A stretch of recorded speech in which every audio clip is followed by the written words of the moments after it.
واتاي isbedelka bal waxaan doonayaa inaad noo yara faahfaahiso hal tusaale dana aad naga siiso isbedelka qofku uu u baahan yahay iyo caqabadaha ka hor taagan amba ka hor iman kara qofka dhalinyarada amba qof kastaba isbedelka hore waxa jirta qaacido ama formula aan bilowga buuga kaga hadlayo qaacidada soo markaa ii soo baxday maraan isweydiinayay talow sida ugu fudud loo qeexi karayo isbedel maxay tahay ayaan qaacidadaas aan markaa ku saleeyay marka isbedelka waxaan ku fahmi karanaa si fudud waxa weeyaan afar arrimood oo la isku geeyay oo wax qofku uu joojinayo oo gabi ahaan noloshiisa ka saarayo oo xumaa oo aan adduun iyo aakhira midna manfac u lahayn amba wuxuu qofku noloshiisa ku soo biirinayo oo ka maqnaa مثلا qof aan salaadba tukan jirin oo salaad bilaabay wax noloshiisa u muhiim ah ayuu noloshiisa ku soo biiray ama qof aan waxba akhriyi jirin oo akhris bilaabay labadaas oo la isku geeyay oo lagu sii daray wuxuu qofku yaraynayo dhimayo qof baraha bulshada ku mamnaa oo aad ugu baanaa aad u isticmaal waqtigiisana qaadanayay oo bari bulshada dee u arkay faa'iido laakiin ay tahay inuu yareeyo marka qofkan markan mu joojinayo uu yareynaya iyo qof wax wanaagsan kordhinaya qof cibaadadiisii aad u hooseysay oo kordhinaya aba aqoontiisii waxbarashadiisii akhriskiisii hooseysay oo kordhinaya qofku markan waxba ku daraya marka afarta arrimood oo la isku daray iyo horta isbedelku oo ku salaysan yahay laakiin arrinta kale ah waa maxay qofka waxa ka caawin kara isbedelka amba caqabadaha ka hortaagani waa isla lixda tallaabo ee buugu ka hadlayo ayuun baana furaha amba fursadda qofka siinaysa inuu isbedelo haddii lixda tallaabo mid ka mid ka maqan tahay amba ay ka qaldan tahayna waa caqabada isbedelka ka hor istaagay مثلا lixda tallaabo buugu ka hadlaya tallaabada horeysa waa fikirka midna waa sababta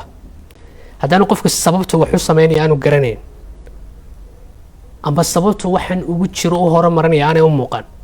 oo sababtiisu tahay sabab liidata sida inuu caan noqdo amba inuu lacag ku helo amba inuu cid ku daydo amba inuu cid ka baqanayo waa sabab aad u liita weeyaan laakiin sababu haddii intaa ka weyn yihiin oo ilaahay dartii ka tahay amba horumar dalkiisa ugu rabo naftiisa ku horumarinayo macna intaa ka weyn waxaan baarsan tahay waxa weeyaan tallaabada labaad ee buuga wana waxa uu suurta gelinayo qofku inuu isbedelo haday maqantayna waa caqabad tallaabooyin kale waxa kamid ah tallaabada deegaanta oo kale مثلا iskaashiga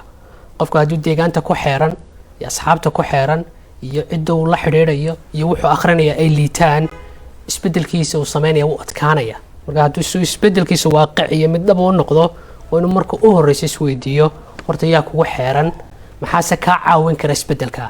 yeetay inaad ku xidhnaato yeetay inaad tusaale ka dhigato yeetay inaad ka agdhawaato marka qofku inuu deegaantiisa wax ka bedelo oo deegaantiisa ku noqdo ayaa caqabad amba fursad ka caawinaysa marka isla lixda tallaabo buugu ka hadlayo ayaa qofkana u suurta gelinaya oo fudeydinaya inuu isbedelo lixda tallaabo mid kamid ah haday meesha ka maqan tahay caqabad ku noqonaysa inuu isbedelo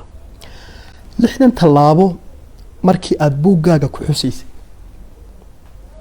halkee baad tixraac ka samaysay marka su'aasha ku weydiinayo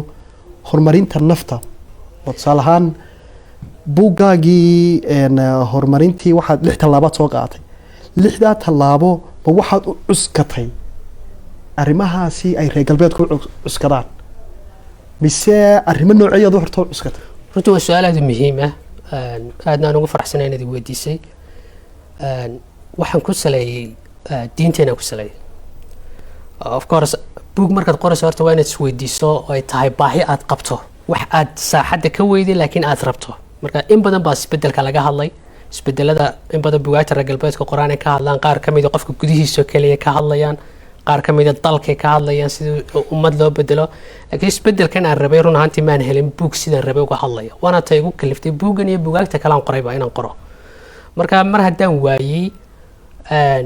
waxaan ku saleeyay oo inta badan aan ku dhisay wax weeyaan diinta weeyaan tusaale ahaan aayadda quraanka ilaahayna leeyahay in allaha la yuqayyiru ma biqawmin hatta yuqayyiru ma bi anfusihim ilaahay cidna waxba kama bedelo ilaa ay axwaashooda iyo naftooda wax ka bedelaan marka aayadaasoo kale buugu dhammaanta ayuu ku salaysan yahay waana midda i tustay ee i xaqiijinaysa inaan research kale u baahanayn wala waan sii raadiyey istadiyada kale oo dhan dhammaantood ay waafaqayaan qofku inuu naftiisa wax ka bedeli karo qofna aanu qof kale wax ka bedeli karin marka taasaa keentay inaan isweydiiyo marka qofku mar hadduu isagu wax iska bedeli karo وإن أجنا حتى الدين تاني النبي محمد صلى الله عليه وسلم إنه أديركي النبي النوح وإن كيسي إن حتى أنبياء أنا أسر تجلها إن قف إلهي هدية مويانة إن قف يوج أود ذحك بدلان وحن سويدية مركا قف كم حاوف ضين كرين ونفتي سوحك بدله مركا ساسو كلا طلابة كستا أم بحديث أم بآيات كسر سنتي أو مثلا طلابة دودا مسدا برادة جو كلا حديث كيا هون أعماش waxa ugu khayr badan kuwooda la joogteeyo haba yaraadaan joogteentaas ayuu ku salaysan marka in lagu dabar adeega oo la joogteeyo hadii amal aakhirada iyo hadii mid adduunyo tahayba inay tahay waxa midhal ka dhigaya marka dhamaantood xadiis amba aayad quraan ay ku salaysan laakiin haddana saasay tahay aad baan si hubiyay istadiyada iyo buugaagta kala dhan maraajiicdana waan ku qoray buuga mawduucan si gaar ah uga hadlayay laakiin hadafkayga ugu dambeeyay ku hubinayay diintu bahay waatay wad baasatay mawduucyada kale ee aad ku salaynayso maxaa kamid waa kuwii marka laga tago xagga kitaabka quraanka iyo sunnada nabi maxamed sallallahu alayhi wasallam mawduucyada kale ee aad ku lamaanaysay waa kuwii si guud culumtan مثلا tanmiya bashariya amba horumarinta aadanahu aniga ahaan shakhsi ahaan iyo macadkayga Pacific Human Development Center oo aniga iyo walaalkay ustaad Mubarak Hadi oo wada asaasnay oo halkan horeydi ku soo booqday oo salaamayo aan wada asaasnay waxyaabaha run ahaantii laba meelood ma marjacno aan ku noqono 10 kastoon bixinayna iyo hadaan buug qorayno sidoo kalena aan jeclahay cid kastoo mawduuca ku jirta